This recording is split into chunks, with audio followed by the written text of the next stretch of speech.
So I just don't get it. What don't you get? It's just like you're pretty, smart, outgoing, and you're fun.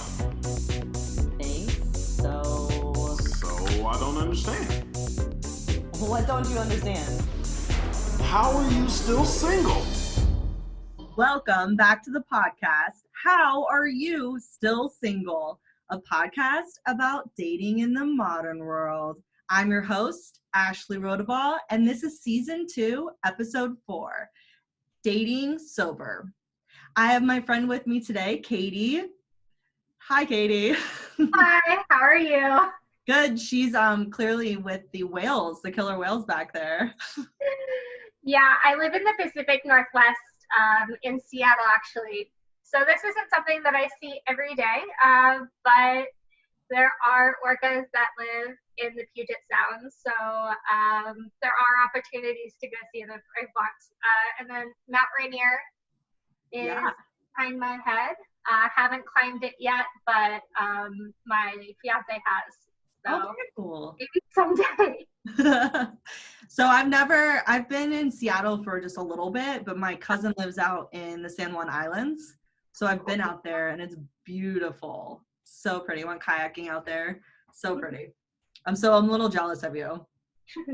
I heard that you can see the mountain a lot clearer now too, since everyone's been in shelter in place. Yeah, so I'm not sure because I can't see it from my house. But the couple of times I have gone out for socially distanced bike rides or runs and gotten to places where you can see the mountain from, it has been really good. Honestly, the times when it is more difficult to see it is when it's cloudy, of course, but also in the summer we get a lot of forest fires and wildfires, so that can make it difficult to see. But not something we're worried about right now. They're obviously bigger concerns. Yes, agreed. So Caitie and I grew up together, and you moved to my town later. What, high school? Is that fair? Mm-hmm. High school, yeah. So we played soccer together. Caitie was like one of our top players. Actually had played before, and we were like a new team when you joined us, like brand new.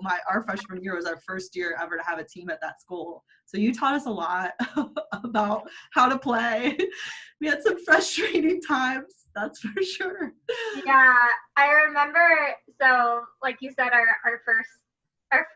moved to Lima in right before the summer before freshman year, and I think it was the first year that they had a girls soccer team, and the people that were coming out for the team were people that hadn't made the volleyball team or hadn't made the cheer squad. Yeah. So it wasn't. I mean, we tried really hard, but and I think there were a lot of really sweet girls on the team who learned a lot. But we definitely grew. We grew. We learned how to lose. We learned how to lose. Yes. Our poor goalie, Caitie, our goalie. Oh my gosh, yeah. She got a lot of balls in the but it was fun. I had a really good time. Well, you reached out to me because you knew about my podcast, and you were like, "Can I come on and talk about this topic?" And I was like, "Yes, please. I think it's super important." And I know in the dating world, drinking is oftentimes like a big thing. Like you go meet at the bar, you have drinks sometimes to calm your nerves because you're nervous. So it is, but there is like a whole world of people that don't drink for whatever reason. It may be because of alcohol issues, or it could just be because they want to have a healthier life choice. So I love that you wanted to come on and talk about this. I think it is a really good thing to talk about. Like, how do you address it? When do you tell somebody and all of that? So can you just talk about a little bit about your journey and how you went through this and went through to become sober, and then we'll go into like the dating aspect. Yeah, sure. So I feel like I drank at least partially normally for most of my early 20s. I didn't start drinking until I got to college. And when I was in college, I would go out and go to parties, go to frat parties, go to bars, like any normal person. And maybe I went a little bit harder than most of the people around me, but it was hard to tell because there was always someone who was drunker in the room or in the bar or at the party. So I would say in college, it's really hard to get some perspective on if you are a problem drinker because everyone around you has been drinking every weekend. So after college, I did the Peace Corps, and there was also a lot of drinking in the Peace Corps because whenever volunteers would get together, there was always a special occasion, and we would always go out and get lots of beers. And that's a hard environment too. Like being in the Peace Corps, I don't know if people realize this. I want people to know because I didn't do it. I did study abroad in like a country that had them, and you're secluded you don't have another buddy to come with you. You are by yourself in these communities that are oftentimes without running water, without security, and especially as a woman, like that's a lot of stress to deal with. So I give you props for doing it. Give you props, seriously. Thanks. Yeah, that was something that surprised me about Peace Corps as well, is how isolated it was. And I was in like a larger town, so there was one other volunteer for part of the time. So one was there before I got to my town, and then he left, and then I was alone for a little while, and then another girl came. But yeah, I mean, I think we could talk about this another but yeah, I think that was a surprising thing for me, is in all of my international experiences thus far, because I had lived abroad before, it had been all about getting people together and making sure that you felt safe and you're with people that are from your same culture. But in Peace Corps, it was all about making sure that you are feeling comfortable in your community and really integrating into the community that you're helping. So the idea was that, if you had a lot of other Americans around, you would only hang out with those people and not hang out with the people in your community. So I can totally understand why they do it that way. And it kind of got to the point where when I did have people coming, like other volunteers coming to my town, it kind of got to be a pain in the butt because, I just wanted to be alone with my friends that lived in my community. And when other Americans came to town, they would sometimes be disruptive. And there was a lot of partying and drinking that was going on because whenever volunteers got together, it was, kind of release of a lot of stress that dealing with. So that was my experience. In my mid-20s, I was dating someone who didn't like it when I drank, and that's another issue that we could talk about some other time. But he had a girlfriend previously who was a problem drinker, and he didn't like it when I got drunk, so I really didn't drink too much around him. And when we broke up, it was a really traumatic breakup for me, and it felt like a switch kind of flipped somehow, and all of a sudden I was drinking a lot. I wasn't drinking every day, but when I did drink, I had a hard time stopping. So, I would go to a bar, and I lived in Washington, D.C. at the time, and I would go to a bar with friends with the intention of having 1 or 2 drinks, and I would end up having 5 or 6 or 7, and a lot of times, making decisions that I would not have made if I was sober, going home with people that I didn't know, sometimes not even knowing how I got home and putting myself in really dangerous situations as a woman. So that kind of continued. I moved to Seattle for a job in the summer of 2016, and started kind of making new friends in Seattle, and continuing that kind of problematic drinking behavior of whenever I was going out and having drinks, even if I just meant to have one or two. Even if the people around me were just having one or two, I was always taking it to that next level of having, 3 or 4 or 5 or far too many beers or drinks. And a lot of times really embarrassing myself, but always like whenever I kind of got that judgment from other people, I would say, oh, well, that person doesn't like me for me, and I would kind of avoid them. So towards the end of my drinking, I was doing a lot of it alone. I was hiding from my roommates. I was kind of sneaking. I was sneaking a lot of alcohol from like our joint roommate cabinet. I used to be like a beer drinker, but it got to the point where I was like, I started drinking a lot of liquor instead. And still just like could not stop. Like when I started, could not stop drinking. And I started admitting to myself and to others around me that I knew I had a problem and I knew I probably needed some help. But the idea of getting help or seeking help through the avenues that are kind of generally accepted in our society as 12-step programs. For example, I just, for whatever reason, thought I had an idea of what an alcoholic looked like and didn't think that things were that bad.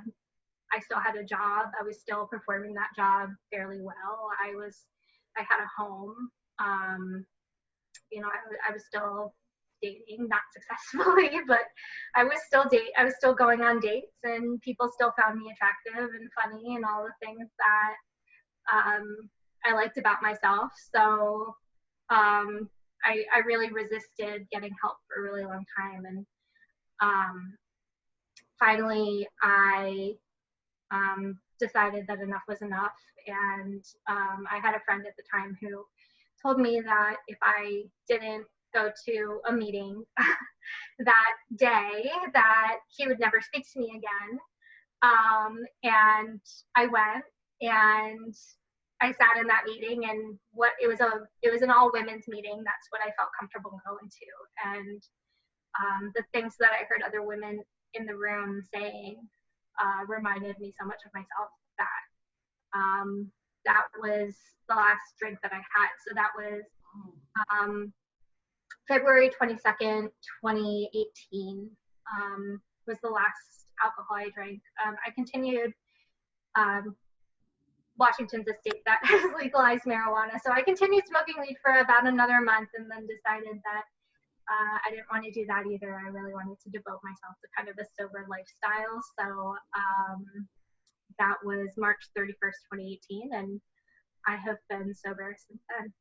Wow, so you've hit your year mark for both. 2 years. 2 years, yeah, 2018. What year is this? Congratulations, that's awesome. Very cool. Well, I told you this before we started too, but I'm super proud of you wanting to come on here and share what your story is, because I think it's going to help a lot of people also come forward and recognize a lot of things that they maybe do already see, just like you said, and just hopefully find a friend like you had. That's awesome. Are you happy? Do you think this like really changed everything about your life and everything? Oh yeah, I mean, it's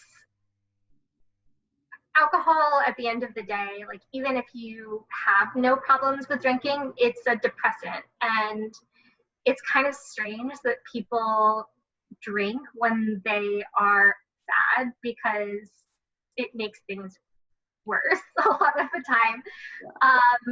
So I'm very happy. I will say that coming up with like a new set of coping mechanisms is probably the hardest thing about being sober. Because when you are having a bad day or a great day, the easiest thing is to pop open a bottle of champagne or crack open a beer and just kind of relax. But I have chosen not to do that. So what are things that you do instead? Oh my gosh. I do a lot of reading. I mean, it's so funny because now we're in this quarantine situation. So it's like everyone is having to come up with a whole new set of activities for themselves. Yeah. Yeah, like I mentioned, I live in Seattle, and I'm really lucky to live in a place where I can drive 45 minutes and be at a trailhead and go hiking or climbing. Right before I got sober, I joined a group called the Mountaineers in Seattle, and I took a class that taught me how to rock climb, and also taught a lot of like great glacier travel and basically how to climb mountains. Very cool.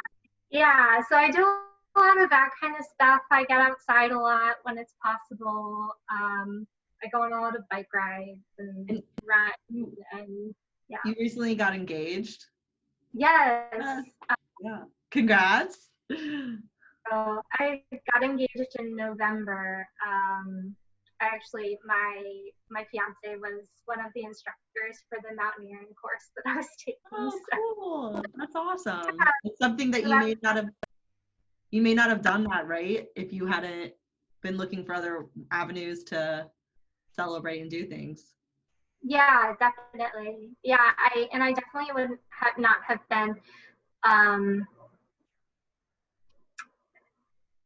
been well enough to do it. You know, even though I did run and exercise and hike a lot when I was drinking, you know, sometimes I would wake up too hungover to participate in a lot of those activities or to do them to the best of my ability. So yeah, I met him, actually our first date was April 1st, 2018. So it was the day after my sobriety date. So he's never seen me drunk or high or anything. So he takes my word for it when I say I was an alcoholic, but he's never seen it in action, and I hope he never has to.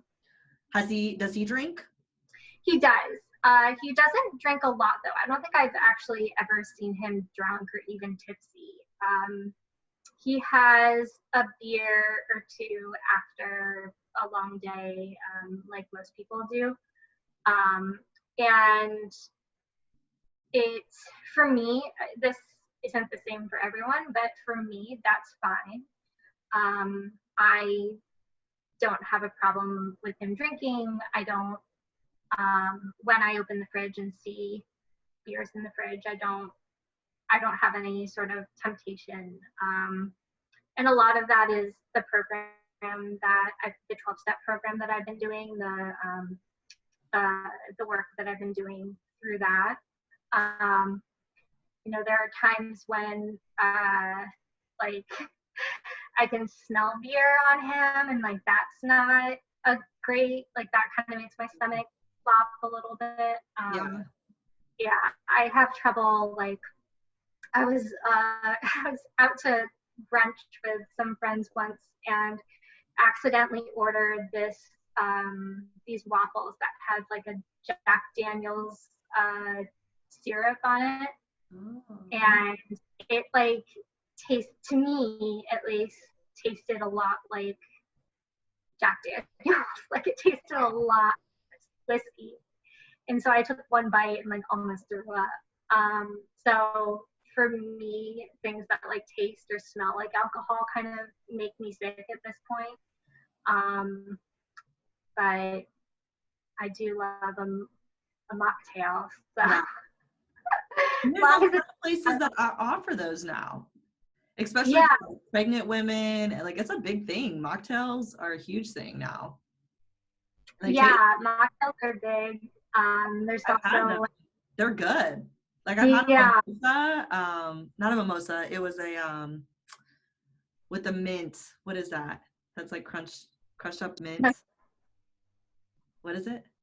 Mojito. Oh yes. And it tastes good. It was delicious. I couldn't even tell. I had that in a mocktail mule, but obviously it doesn't have the alcohol in it, but it was delicious.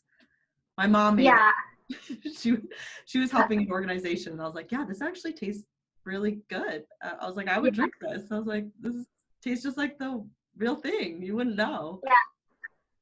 Yeah, there are some mocktails that are very good, so highly recommend. I will say, so I wanted to talk about some statistics. I went onto the National Institute on Alcohol Abuse website, and they can give you a lot of information if other people are looking to get more information on alcohol abuse or drug abuse. They're a great site, I found. So I looked up some statistics because I was just kind of curious because I know it affects a lot of people, but I was like, I need some numbers. It always helps me. So in 2018, about 26% of US population that are 18 or older engaged in binge drinking. And I looked up, I was like, what's binge drinking? Because I've heard a lot of things that are, seemed like, I like an, what do I want to say, like an extreme at like 3 drinks a night or something. And I was like, that seems like a lot. What they define it as is your alcohol level reaches 0.08. And that usually means it's 4 drinks for women or 5 for men within about 2 hours. Which I could see that's a lot of consumption within a short amount of time. So, and that's a quarter of our population doing that in the US. Like that's a lot of people. So it affects a lot of people. The other thing that I saw too is that 14.4 million people in the US have an alcohol use disorder.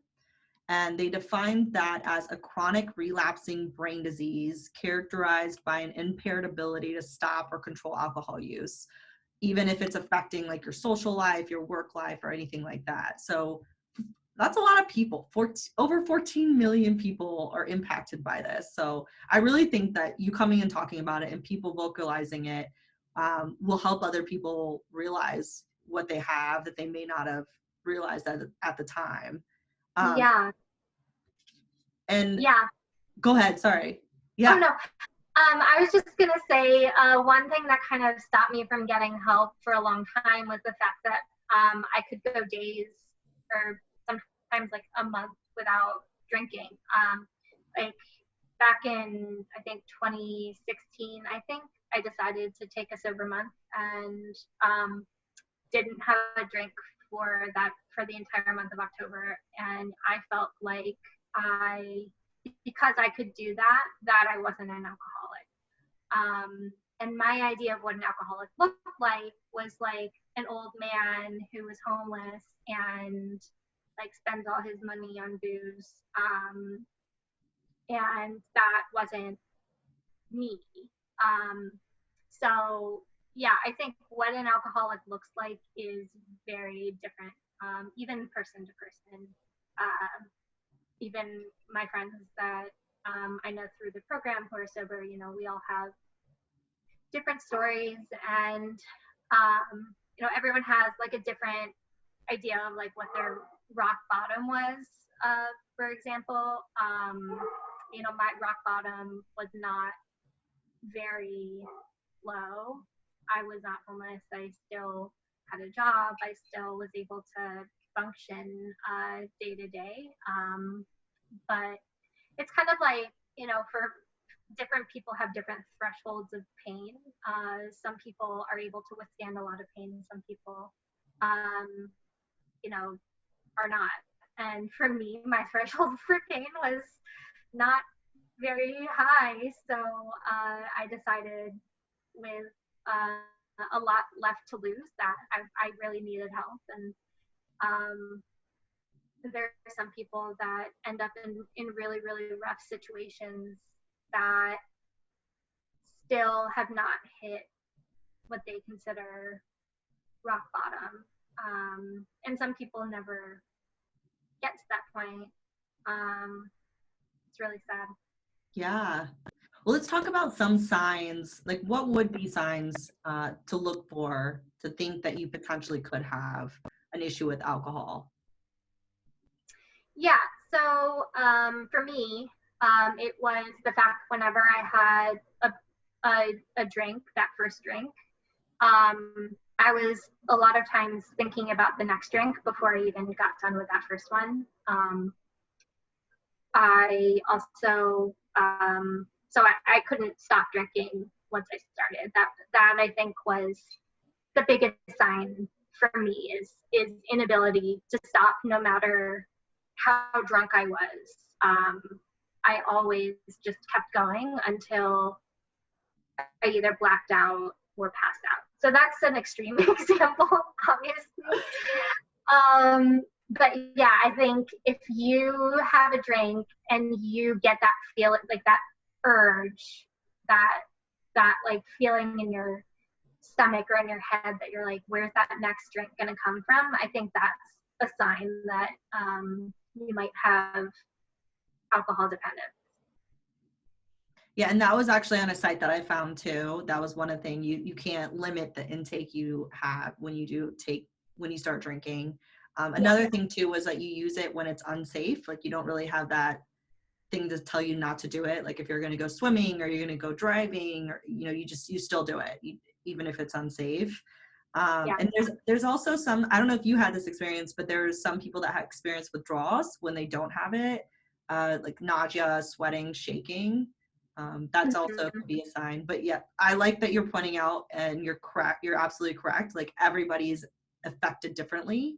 So we're not professionals. So definitely seek out professional advice for this. But I do think the information we're providing can be helpful guidance for people. So can you tell people like how, if they feel like they want help or they're looking for help, like can you give people some guidance on what they should do, where they should go? Sure. So I'm lucky enough to have health insurance and to have a general practitioner that I can go to when I have health concerns. So I went to my general practitioner and told him that I felt like I had an alcohol dependence problem. So he actually, I didn't say that. I said, I feel like I'm drinking too much and I don't know how to stop.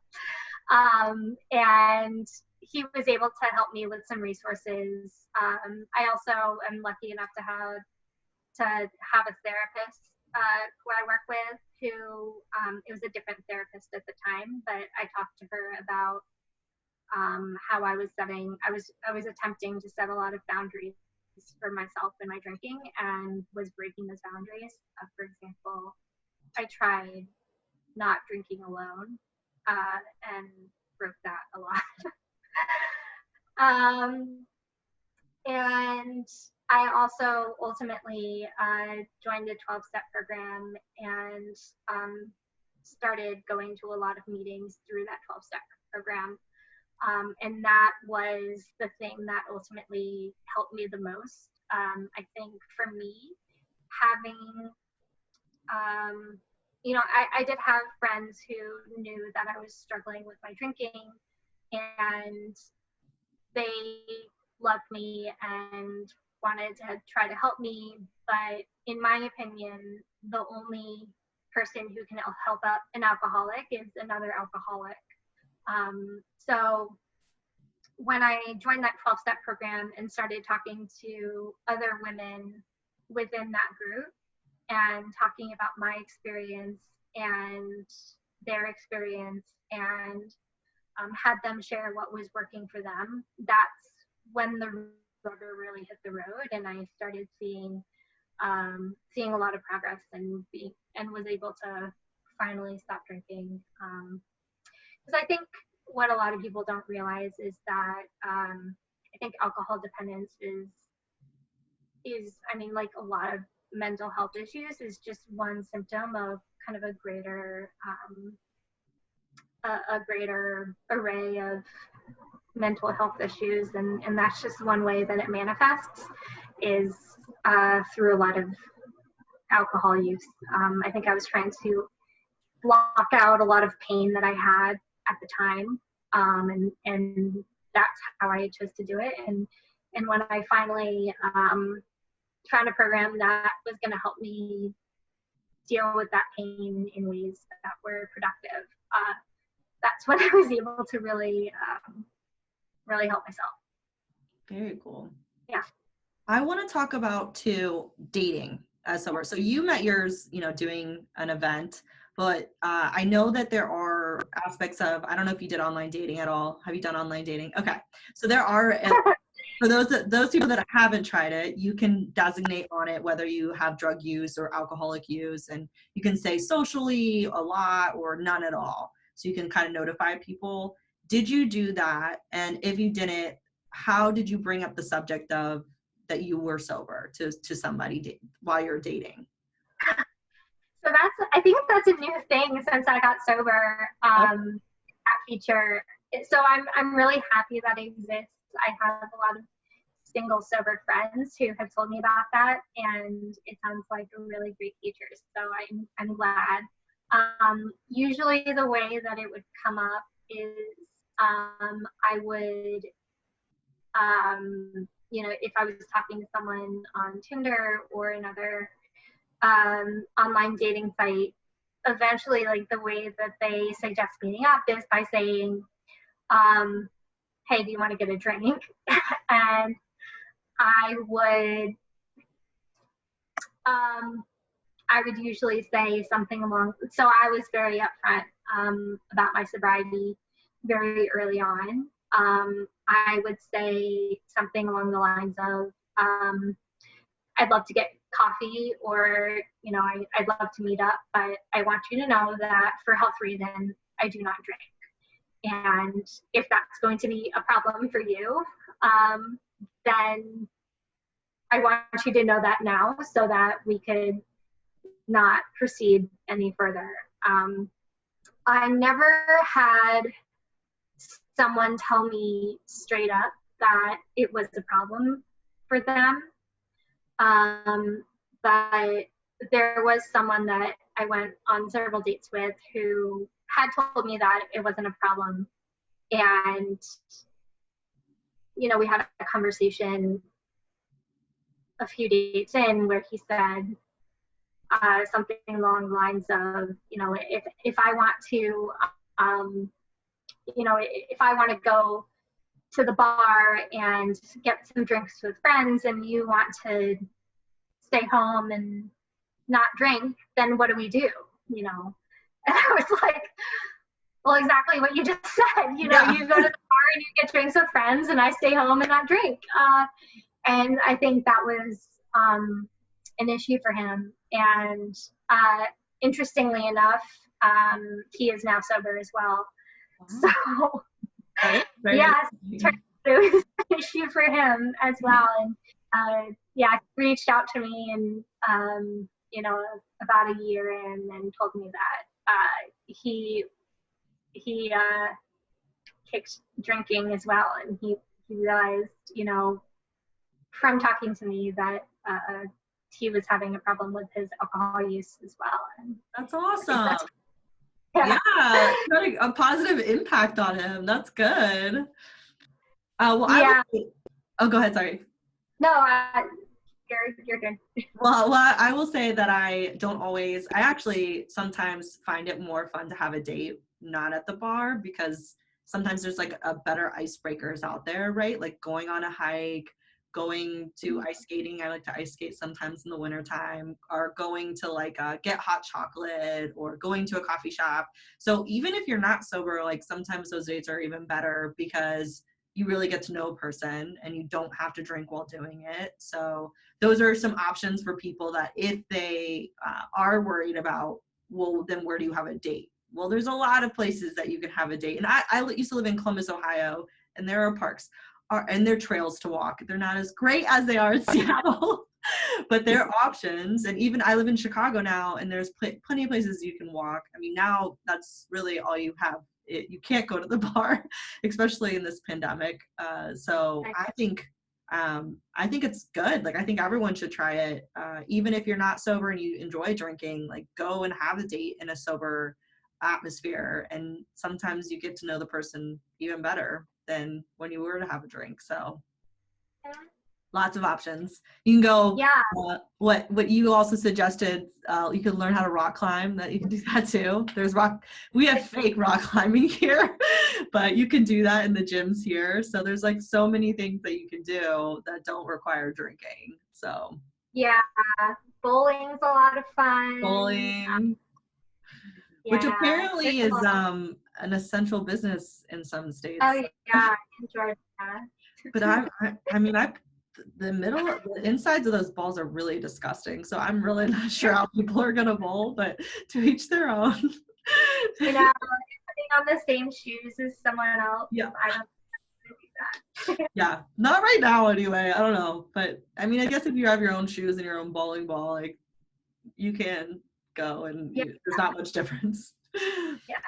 Well, I do want to talk about some other just two more statistics about alcoholism, and that is that 88,000 people annually die from an alcohol-related incident, and that means that it's the third leading preventable disease in the U.S., which is insane. I didn't realize that at the time. And it has a huge economic burden on our community and on the U.S. It said that the alcohol misuse cost the U.S. $249 billion in healthcare. Well, actually, it's just in costs. So, I mean, I'm assuming that's probably like, police costs as well. So that's a statistic I found on the site. That's a huge number. I was like, holy crap. So you're helping the cost of things, that's for sure. And you're living a healthier lifestyle. And from what I can see, it's done nothing but brought positivity into your life. Like, you have a fiance now. You're going to be married. You work out a ton. I see your Instagram all the time. You're biking, you're hiking, you're running. So, I mean, you seem to be in like the best health you've been in. Would that be fair to say? Yeah, it definitely helps to not be hungover when I'm trying to work out. Yes.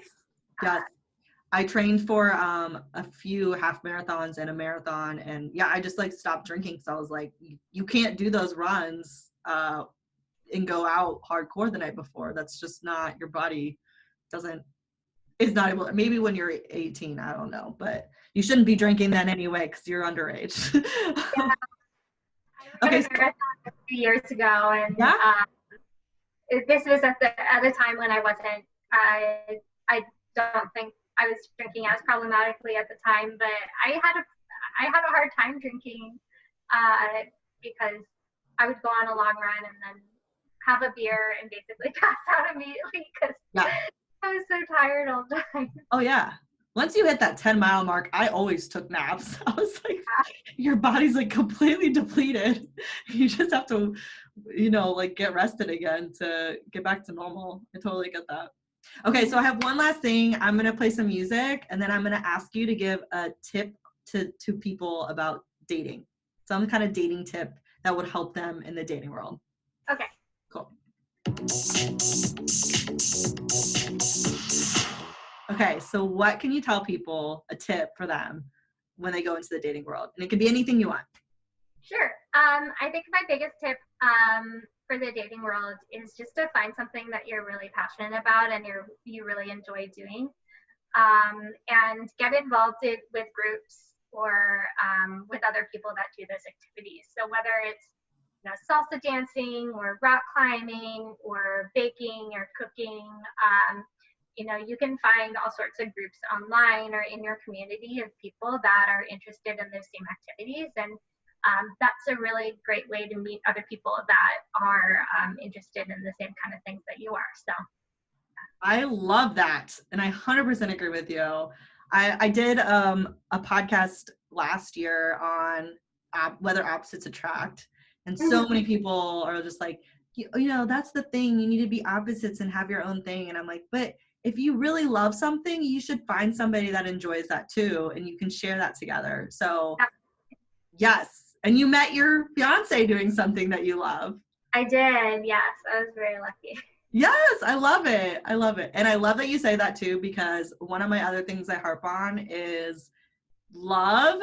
Although there are like things you can do and strategize with, it's a lot to do with luck too. It's timing. It's a timing good for both people. It's not about like, you do this, you're going to meet the person. Like the world is different. Love is a unique thing for everybody. And sometimes it comes down to a little luck too. Definitely. I think if I had another tip, it would be, if it's hard, it's probably not working and you should look elsewhere. Yes. Oh my gosh, you can hang out with my brother. He says that to me all the time, Caitie. He's like, Ashley, it shouldn't be that hard. And I'm like, I know it shouldn't, but like, why can't I find somebody that it's easy with? I was like, I totally agree. But yeah, So I agree with you. It should be easy. It shouldn't be difficult. And you should feel like yourself around somebody and comfortable with them. And you want, because it's the rest of your life. Like, you don't want to be somebody that you're not for the rest of your life. I don't know. Maybe some people do. Not me either. Well, Caitie, I just want to thank you so much for reaching out to me and coming on and talking about this. I think your story is really going to help a lot of people. I learned a lot from you, things that I wasn't even aware of. So I really appreciate it. Thank you so much. Thank you. Yeah.